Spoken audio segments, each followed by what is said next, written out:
வாழ்க்கையில் ஏதோ ஒரு பெரிய அப்ஸ் அண்ட் டவுன்ஸ் வாங்கிட்டேன். அப்போது அப்செட் ஆகிட்டேன், ஃபெயில்யூர் ஆகிட்டேன். அப்போ கூட வரலாம், பரவாயில்ல. மொத்தத்தில் ஒரு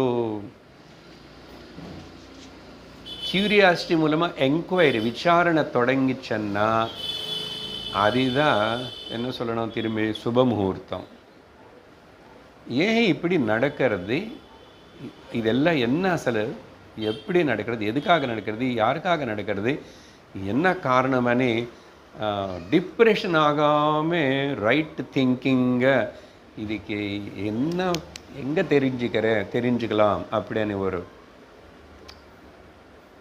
ஆராய்ச்சி சர்ச் பண்ணுறான்னா அது எவ்வளோ பெரிய ஈஸ்வரனுடைய கிருபைனால தான் நடக்கிறது. நம்ம செய்ய புண்ணியத்தினாலேயோ இது எல்லாத்தினால